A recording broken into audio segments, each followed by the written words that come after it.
Now for an introduction, John Tory is the 65th Mayor of Toronto.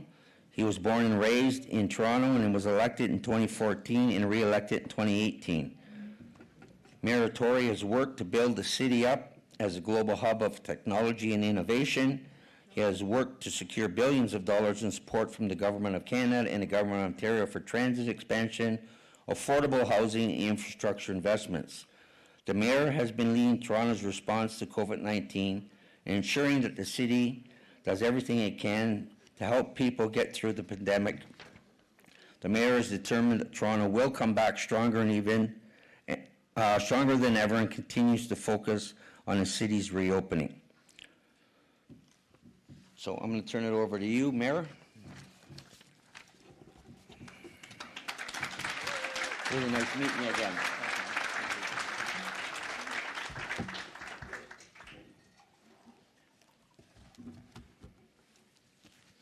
Well, Hank, thank you very much. And I normally would start any speech, and I find, quite frankly, I've been on my feet speaking for a number of years at this and before. And when I will sort of kibitz a little bit at the beginning of a speech, of course it relaxes me, but also I get relaxed because people smile a little bit and it makes you feel at ease up here. But today's a very important and very special occasion. I don't want to take away from that, except to say that when you compliment the Parks Department or any department of the city government or any aspect of the city government or any member of the city government, this is not what we're used to hearing. And so I find it most welcome, and you can be sure that the minute I go back to the office, I will convey to the Parks, Forestry and Recreation staff, who are such dedicated people, how grateful you are for the work that they've done. May I say, Tanzi, good afternoon to everyone. And I want to thank you very much for welcoming me to this year's annual assembly. And I would like to acknowledge Senator Suzanne Brunell, who I see often in the community, President Shirley Debegassi of the Toronto and Region Métis Council, Toronto and York Region, President Margaret Fro of the Métis Nation of Ontario, President of the Métis National Council, Cassidy Carron, and as well as the other many local, provincial, and national Métis political leaders that are here today. I will tell you, first and foremost, because I think it's the first time in a long time, that it's an honor for us to have this assembly taking place in the City of Toronto. You know, there are many places you could meet, and we're just very grateful that you could be here because it's special to have you here, and it provides me with a special opportunity to do something that has been a long time in coming. But, you know, we are not just the biggest city in the country, but we are the city in the country that is its most diverse, the most diverse in the world, in fact. But that includes, in a very special way, the largest and most diverse Indigenous population in all of Canada and in an urban setting, and that means that we have a responsibility and that it is our privilege to develop a special relationship with Métis leaders. I was earlier this year, and I don't know if I could describe to you. I'll be honest and say to you that I had, you know, when I became mayor, there are many issues that fall onto your plate and that you have to sort of start to learn about and to deal with. And I've placed a dramatically increased focus on Indigenous-related issues in the last couple of years, and that corresponded with the fact that we set up, or coincided with the fact we set up an office very capably run by Selena Young, who I think you all know very well, and we are blessed to have her in the City Hall as part of an office that has helped us to devote greater attention to this. I was helped a great deal by a retiring councillor, Mike Layton, who had a keen and abiding interest in these issues for a long time. And it helped me. I mean, you know, people often think that we're opponents or competitors in that setting, but he helped me to understand the importance of addressing these issues in a meaningful way. And I myself, for example, have initiated meetings with a lot of the agencies serving Indigenous communities in Toronto and have learned an immense amount from them, to the point where, for example, the very bold initiatives we're now taking where we have Indigenous organizations as partners, true partners, in building a phenomenal amount of housing is a testament to what I heard from those agencies, where they simply said, don't tell us you're going to do it for us, don't tell us how you're going to do it, or you know better for us what we need. Bring us as true partners to the table, and we will do it with you. And that is something that I've learned in the last little while. And it very much guided the preparation of our Reconciliation Action Plan. And it's the first time, of course, the city's had one, and it was approved not that long ago by the City Council, and will guide the Toronto Public Service and the Council over the next 10 years in bringing about truth and justice and reconciliation. But I want you to know that I acknowledged on the day that it was passed, which was a very important thing, first of all, that we still had much more to do. You know, drawing up the plan, as thoughtful as it might be, is one thing, but implementing it is something entirely different. But I also acknowledged that because it was a document that by definition, well, we consulted on it in that sense, in that way that governments do, and I think that it's always with the best of intentions, that it is still a document coming out of City Hall, dealing with the part of the community that knows best what is going to constitute a truth and reconciliation action plan. And so I said on that day that it was the first day, not the last day. It was the first day because I wanted increasing ownership of that plan to be taken up by Indigenous communities in Toronto so that we would know best how you thought we could deal with that as opposed to us deciding that in the City Hall. And so I just start off this very important thing that I'm about to do by telling you that I recognize that, and I also said at that time that I had taken to heart, because I think it is one of those little phrases that sums everything up, nothing about us without us, and that came, of course, from the Truth and Reconciliation Report, and it just says nothing about us without us. I don't think I have to explain it, because I think the phrase speaks for itself. So at the meeting at which the City Council adopted the Reconciliation Action Plan, City Council also acknowledged the city's role in contributing to the militarized action against Métis people in the 1880s, and requested the Mayor to apologize on behalf of the City of Toronto. And so, on behalf of the City of Toronto, I would like to do that now, and I'm going to just read the apology to you. It starts off, it's dated August 19th, 2022, Tansy. The City of Toronto is committed to advancing truth, justice, and reconciliation with First Nations, Inuit, and Métis peoples. Canada has learned from the findings of the Truth and Reconciliation Commission and the National Inquiry into Missing and Murdered Indigenous Women and Girls, as well as other inquiries, that reconciliation cannot be achieved without first addressing the hard truths of our past. One of the guiding principles of the TRC is that healing relationships requires public truth-sharing, apology, and commemoration that acknowledge and redress past harms. One such truth that has been largely overlooked for more than 100 years is the City of Toronto's role in the Northwest Resistance of 1885 in what is now the province of Saskatchewan. To begin, let me provide a historical snapshot of Toronto in the late 1800s, as it was a far different city than it is today. Toronto had a population of around 100,000 people. 93% of its residents were British, and 85% were Protestant. Meanwhile, thousands of kilometers away, the Métis, led by Louis Riel, were fighting for rights to their land following an influx of white settlers and a decline in bison that threatened their way of life and their very survival. The media coverage of the time regularly described the Métis as wild, miserable, and impulsive half-breeds, and those are all in quotes, and labeled the resistance a rebellion. On March 30th, 1885, the local newspaper, the Toronto World, exclaimed, and I quote, "War, war, war," was the cry, and war it will be until Mr. Riel and his followers bite the dust, close quote. Not long after, the Queen's Own Rifles and Royal Grenadiers, who were based in Toronto, sent hundreds of volunteer militia to join Canada's efforts to suppress the Northwest Resistance. Today, I apologize for the role that the City of Toronto played in contributing to militarized action against Métis people. The City of Toronto financially contributed to the Northwest Resistance by providing supplies to the militia troops. When they returned, those troops, claiming victory, the City of Toronto organized and funded a grand parade to celebrate. At the event, the Mayor, surrounded by City Council, made a speech honoring the troops. On July 24th, 1885, the Toronto World reported about the event, and I quote, "Over 100,000 people yesterday joined in the warmest welcome that was ever given in this fair dominion to citizen soldiers who had served their country in suppressing armed rebellion. The oldest and youngest inhabitants agreed for once that it was the greatest day Toronto ever witnessed," close quote. The Mayor hosted the first Monument Committee meeting at City Hall to begin working on a statue to commemorate the soldiers. That committee disbanded, and when another group took up the cause years later, the City of Toronto financially contributed to the monument that is still standing in Toronto today. All of these actions by the City of Toronto, funding, celebrating, and commemorating the quashing of the Northwest Resistance, contributed to the overall milieu of hostility towards the Métis. For this, on behalf of Toronto City Council and the City of Toronto, I wholeheartedly apologize. The defeat of the Northwest Resistance and the hanging of Louis Riel on November the 16th, 1885, were the backdrop for a peak of hostility and racism and colonial violence towards the Métis. In Toronto and across the country, Métis were forced to hide their identities for fear of reprisal. As a result, the Métis became the forgotten people. I've heard when listening to community in Toronto that this legacy of oppression continues to have long-term ramifications on the culture and the health and the well-being of Métis people that will require hard work and redress going forward. An apology is nothing without action. This year, as I mentioned, the City of Toronto adopted its first Reconciliation Action Plan. It includes many strategies to address and enhance the relationships with Indigenous communities in Toronto. As part of the plan, the City commits to working together with the Toronto and York Region Métis Council to develop educational programs and commemorative initiatives that further explain the history behind this apology and educate all residents and all visitors to the City of Toronto.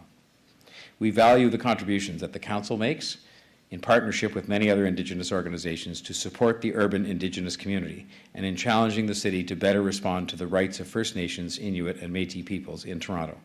I hope that apologizing for the role that the City of Toronto and Toronto City Council played in the Northwest Resistance will help the Métis to heal from the injustices of the past, honor the sacrifices of their ancestors, and contribute to the pride of Métis culture and identity for future generations. And it is signed in unity by me, John Tory, as the Mayor of Toronto.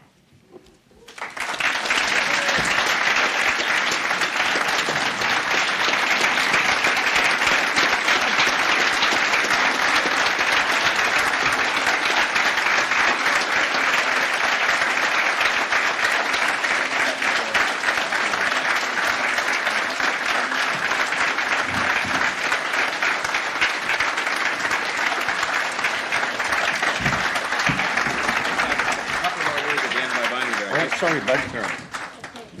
I just had just a couple more, that's why I was flipping all the pages because I had the apology in here too. Well, don't ever leave the mic. You figured that out. I just wanted to conclude because I wanted to read the apology by itself and make sure that it didn't get mixed in. I just want to first of all thank you for this time today. And I want to tell you that, and I think those who have had a chance to work with me from Indigenous communities will, I hope, attest to the fact that I'm deeply personally committed to walking this path of reconciliation together and to continuing our efforts to make Toronto a city where Métis culture and expertise and ways of being can be respected and can thrive. And I want to assure you that I have taken to heart, by the fact I will say it not once but twice today, the phrase from the National Reconciliation, Truth and Reconciliation Report, "Nothing about us without us," a message that I've heard clearly from Indigenous communities, and it will guide the implementation of the city's action plan. I repeat it many times when I speak. Many, many times. And almost every time I speak about any issue that remotely connected to any of this, so that I will not only make sure you know that I understand it and I've internalized it in my heart, but also so that you will know that I remember it every single day. This is about Indigenous people and reconciliation, and it is not about Toronto City Hall. And I hope today is an example of the effort that I'm going to make going forward with my colleagues and with our entire public service to make sure that we can work together to accomplish great things. Thank you very much.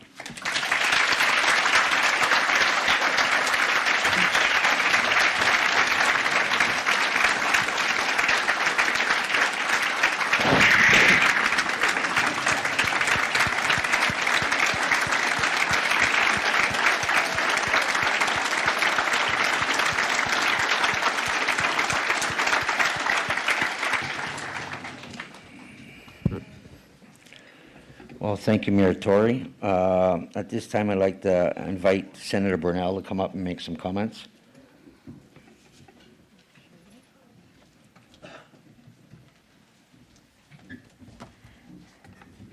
Merci. Thank you, Mayor Tory, for delivering this historic apology to the Métis people and acknowledging the role that the City of Toronto played in the Northwest Resistance of 1885.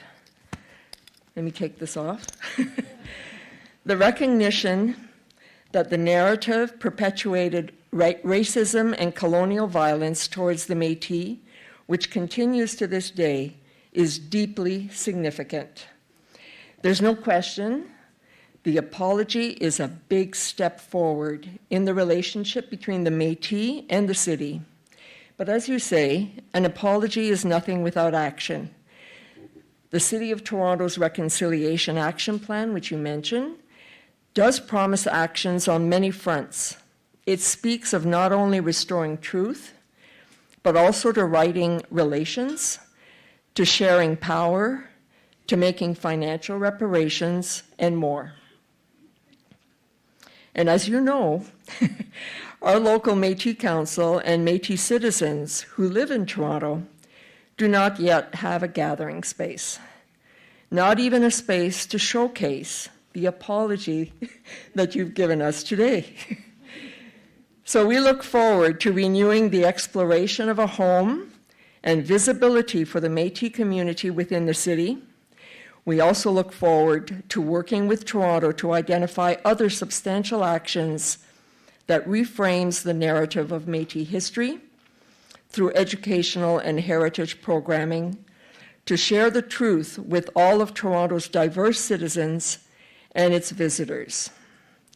Now, as you are aware, this apology is the result of years of relationship building between you, Mayor Tory, Toronto and York Region Métis Council leadership, past and present, our Toronto Aboriginal Support Services Council partners, former City Manager Chris Murray,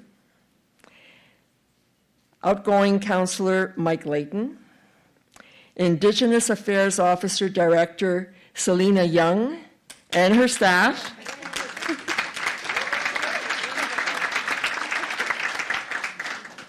and the many who contributed to this important work behind the scenes. We are grateful to all who played a role in bringing us to this point. And you know, we are especially grateful for your personal support. Merci, Chimigwich.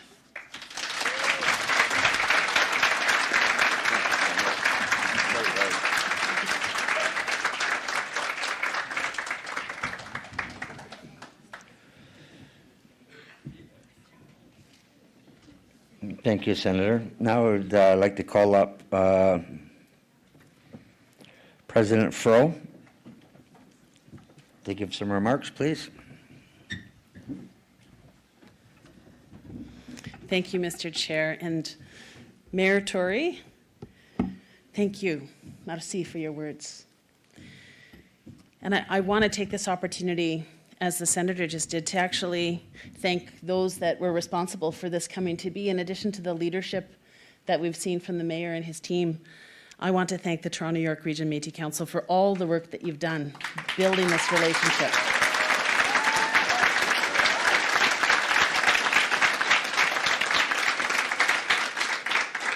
I think things change when we see each other, when we listen to each other. And that is what has occurred over the course of the last decade, frankly, in the relationship that the local council here have been building with the city, raising awareness about Métis history, our communities, our culture, and that really is what has brought us to today. And I also want to thank Selena Young and her team at the city, because we know behind folks like Mayor Tory, there is a whole team of people at the city that have helped to drive this. And I want to acknowledge you and your team, Selena, for your work to help facilitate this really beautiful and respectful and I think dynamic relationship that has grown with the Toronto York Region Métis Council and the City of Toronto. So merci.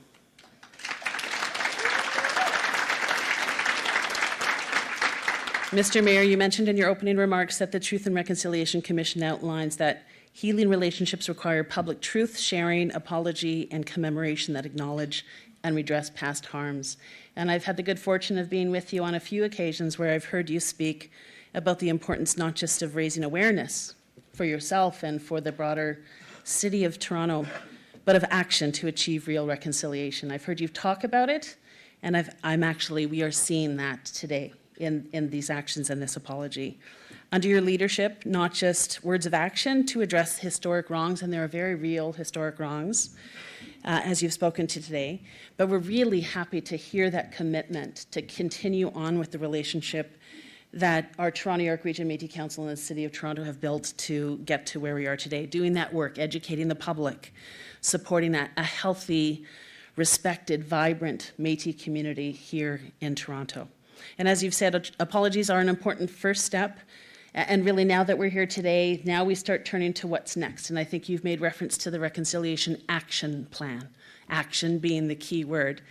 And one of the key components of what you've outlined in that plan is education, and that is just so, so important. Far too many people throughout this area, the province of Ontario, and frankly, our country, don't have the understanding about the impacts of colonialism on Métis, on First Nations, and on Inuit. And they lack the understanding that those impacts are not historic, those impacts are still with us today.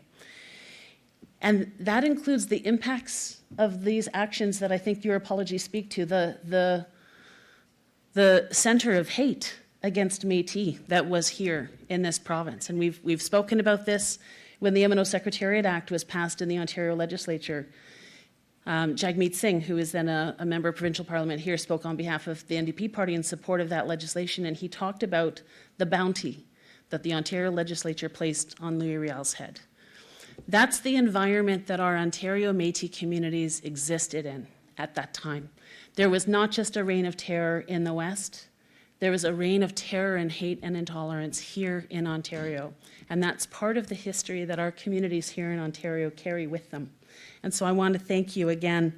As the government representing Ontario, we are taking important steps to move forward in self-government and realizing that dream of our ancestors. And I think building respectful and productive relationships, government-to-government relationships with all other levels of government, including the City of Toronto, is an important part of being self-determining.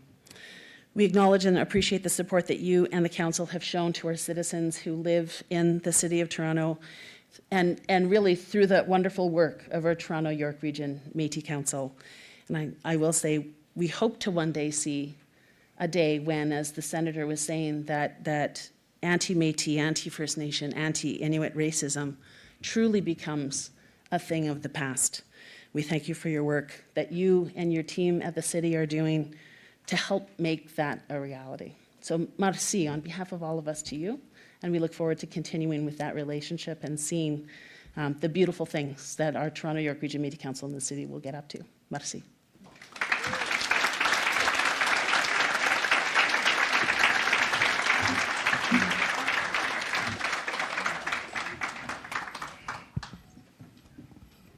So Mayor Tory, if you're looking for a model for the statue in front of City Hall, I'm only available end of September. Keep that in mind. At this time, I would like to invite President of the Métis National Council, Cassidy Carron, to say a few words.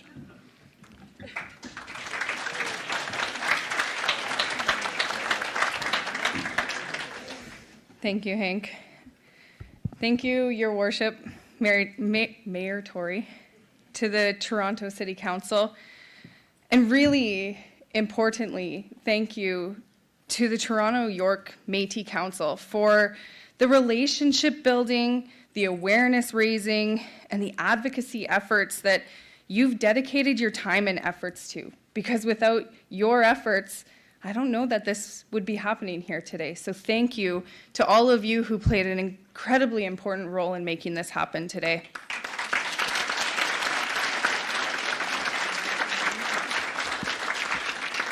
So the words that we just heard the mayor speak this afternoon, they are meaningful and they are important, but it's also really important to always recognize that apologies are made real through action and atonement. I have an elder who talks about apologies with me, and she says that we have a closet full of apologies, but little to show for them. And what she's talking about there is the action that must follow these apologies.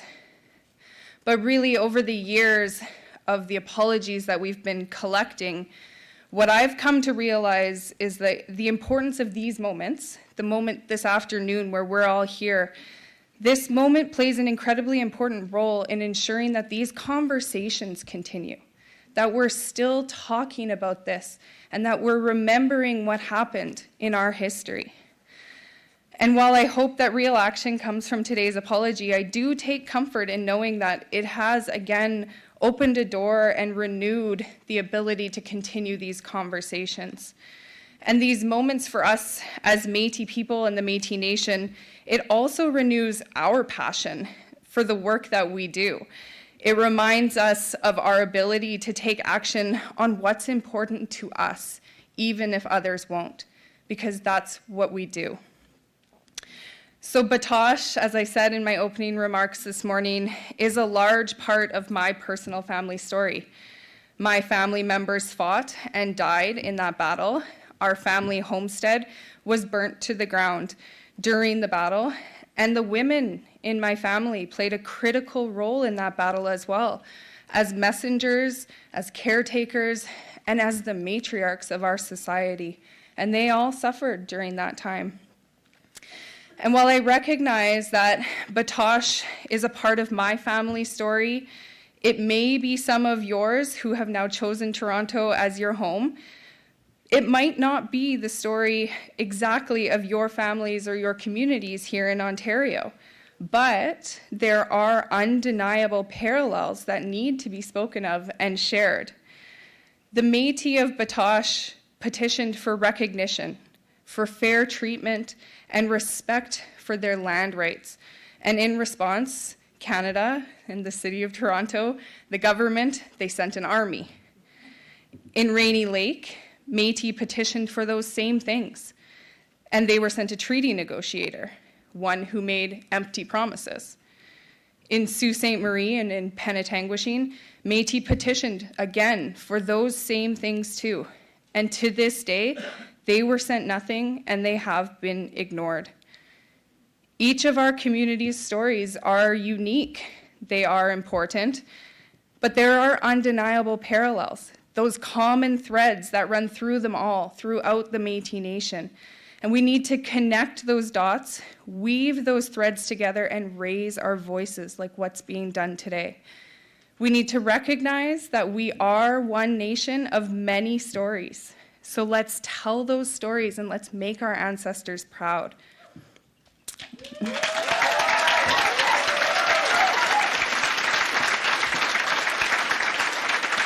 So just to end, again, I want to thank you, Mayor Tory, for your words today.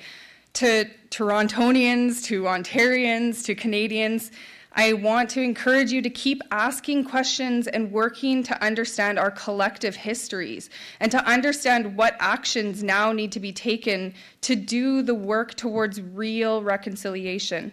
And to all of our Métis citizens, just remember always to be proud to be Métis.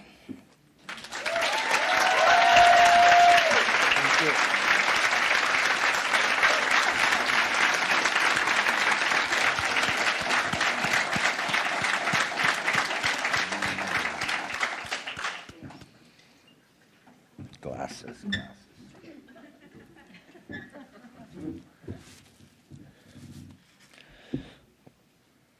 I know President Fro has mentioned already, but please, let's have a great round of applause for the Toronto, York, and Métis Regional Council for all the work that they've done with Mayor Tory.